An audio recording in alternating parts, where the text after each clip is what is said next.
welcome to this week's webinar. My name is Nathan Batchelor.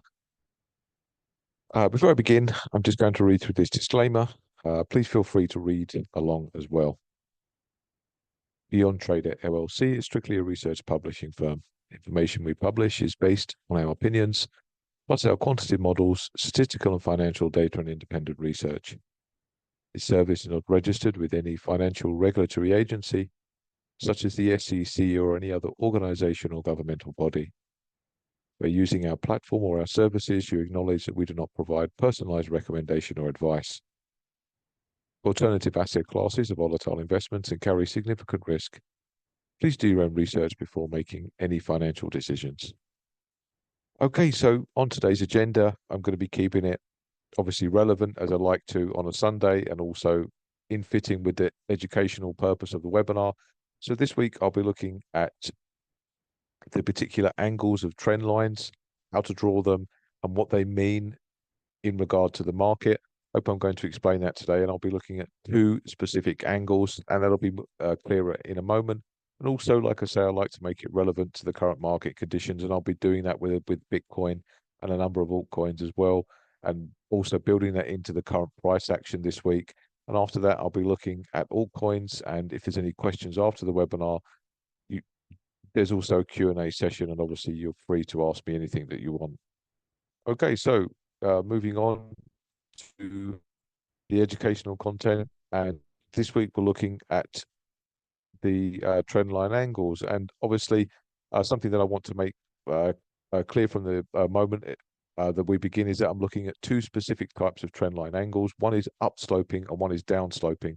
Both have different meanings, and I will show you exactly why as we go along. So starting with trend lines in general, much importance is placed upon the drawing of the trend line, but the actual angle of the trend line is something that's often overlooked. So if it's inclining or declining, it has different meanings, believe it or not. And that's something that I've come to find as I've progressed in my charting ability and also my trading ability. So I think it's very useful for you to understand exactly what that means.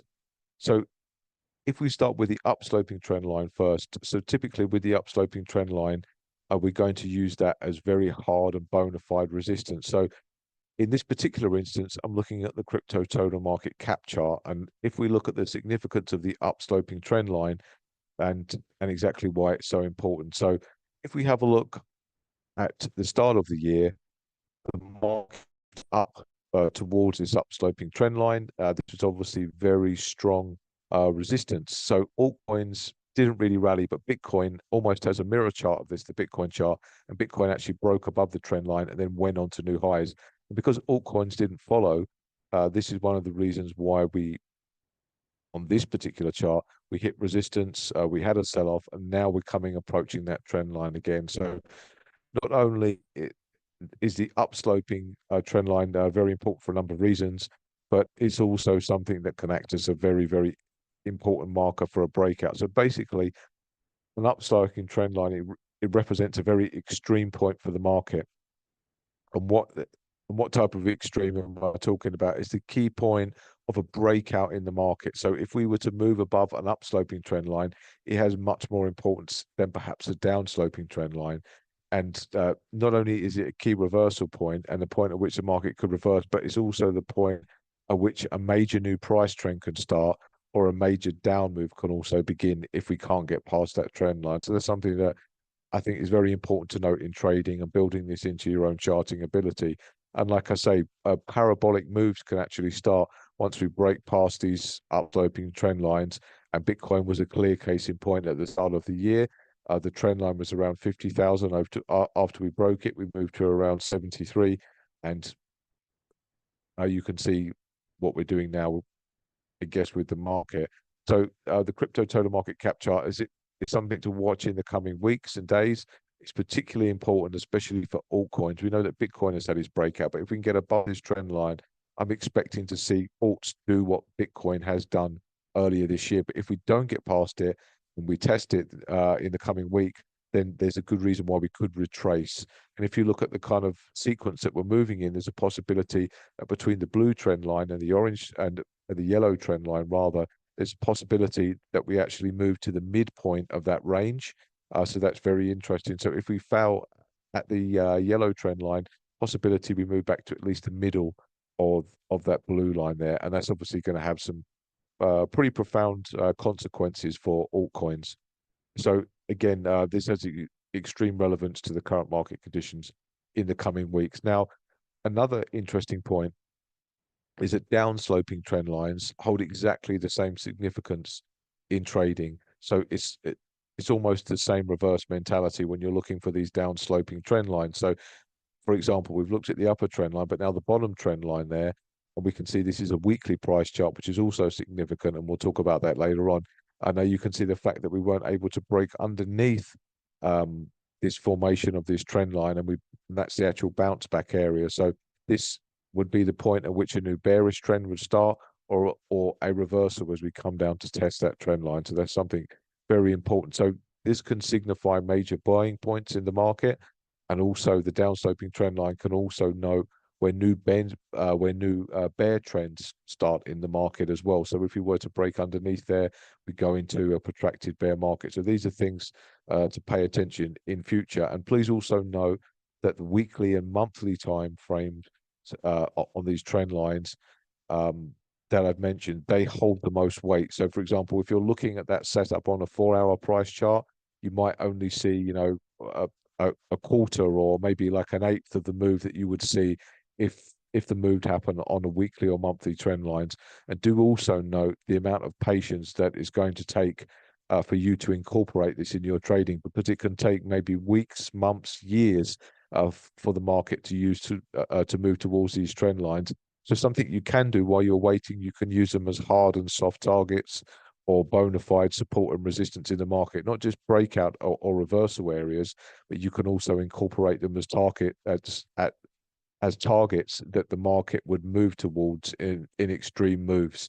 And if you can incorporate that in your trading in any time frame, and you can move it into the relevant time frame conditions and what that could mean, then it will only enhance your ability to read the price charts and also to draw trend lines, whether it be upsloping or downsloping.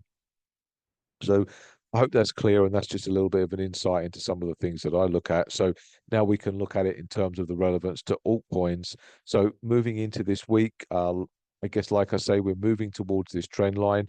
We first had an attempt at it at the start of the year. We couldn't break it, and we had a big sell-off. So again, if we move past here and we hold above there, then I would guess we're going to look at an equivalent move to the size of which we're moving in. So a potential move to from the bottom trend line to the top trend line. There's a possible parabolic breakout for altcoins, and that would be in the magnitude of taking this chart towards around 4.5 trillion. To be honest with you, I don't see it yet. I could be very wrong. For me, I think the obvious and glaring thing on the chart is this first green candle body. Note that we don't have any decent price retracement into it yet. So if we did get a rejection here, it would be a perfect point to move back maybe to 2.4, something like that, where the actual breakout point happened in there. So keep your eye for maybe the market to go a little bit higher next week, and then either breakout or reverse. That's kind of my inclinations of what's screaming at me on the chart.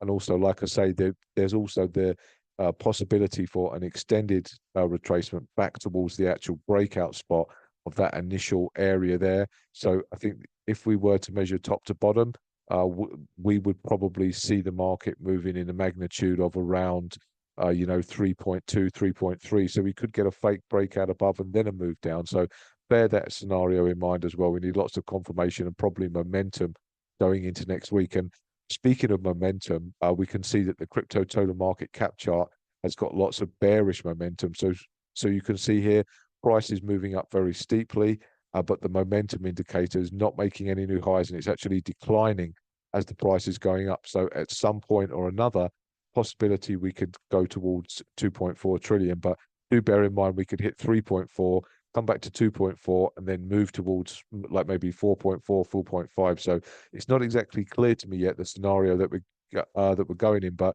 if I was to look at where to buy, this would be my ideal price zone to buy. If I was out of all my positions, which I currently am, this would be the ideal price spot to get back in. Or again, if I was very confident of a breakout above that yellow line, going long here is a very risky move because maybe you catch it for a little bit, but then it reverses sharply and goes against you. So for me, that's the kind of area that I'm looking at next week. And obviously, this has more ramifications for altcoins. You see, Ethereum has moved towards my target, and there is the possibility that Ethereum could move back down to maybe 2,700, something like that. So it seems it seems to me that maybe we could get a move to a little bit higher in Ethereum. Maybe we go to 3.5, 3.7, and then we come down to 2.7. If Bitcoin is going to retrace to 72,000, seems that we're too close to this trend line now. So maybe altcoins could outperform Bitcoin a little bit more. We'll have to see about that over the coming days. But this at the moment is the prime buying zone. But there's also the possibility that we come back down to maybe 2.4. And like I say, we've got some nasty momentum divergence. You can see that as clear as day, really, that the price there, you've got some nasty momentum there. So divergence on the chart. So watch out for that next week as well. I would also say in terms of XRP, this was a chart that I was looking at for a long time. Anybody who comes here every week will know that I've been saying that we're going to go towards maybe 110, 120. And this week, I think it finally come to fruition. And we've pretty much moved exactly towards that upsloping trend line. So note the interesting things here. We've moved towards the upsloping trend line, which is, of course, breakout or reversal resistance. We've moved maybe a couple of cents within there, and we started to pull back. So if we don't get above there, expect a decent retracement, and also look at the downsloping trend line there. We broke back above it, and now we're moving back above there. So everything that I've said in today's webinar, you can see within this chart here. So it's very applicable for other types of altcoins and market conditions. And this is how I flagged the move, what was going to happen, because it was very obvious to me once we bounced from this downsloping trend line, what was going to happen, even though I booked profit way too early, just for internal reasons, actually. But this was the full expected move, and it's played out pretty beautifully, to be quite honest with you. Something that is also interesting is we have Litecoin. And the obvious thing here looking for Litecoin is that we have this declining trend line resistance. So if we break above there and we start holding above there, we're going to be looking for a bounce, right? So if we are looking for a bounce, then we have to look at drawing an upsloping trend line. And looking on the chart, it's not immediately obvious to me how we would get such a trend line. I mean, maybe we could draw there to there, but I think it's probably too close. We want to look at something probably a little bit meatier. And I had a look at it earlier, and we can see here for maybe reasons, simplicity or logic, however you wanted to call it. This stood out to me for a number of reasons, this trend line here. So if we have a look at here, swing low before the all-time high there. So this was a very significant swing low. This was an important breakout point for the market, and this almost perfectly denotes the last big reversal area. So this is a trend line to watch out for. So this to me would be the target if we're going higher, around 130, 140, wherever that comes in. So I'm assuming at some point, apologies, at some point, we're going to break above this trend line around $100, hold above there, and then we're going to see probably around about maybe, $30, $40 more upside in Litecoin. And if we break above there, we move into a new parabolic bull trend, probably towards 240. But if we reverse, chances are we get smacked back down towards the bottom red trend line. So I hope this was all helpful in everything that you have seen and observed today. If you have any questions, please feel free to let me know. Hope you enjoyed it. And yeah, I look forward to seeing you again on Thursday. And like I say, you can reach out to me on Discord or email at any time. Thank you very much, and I'll see you again soon.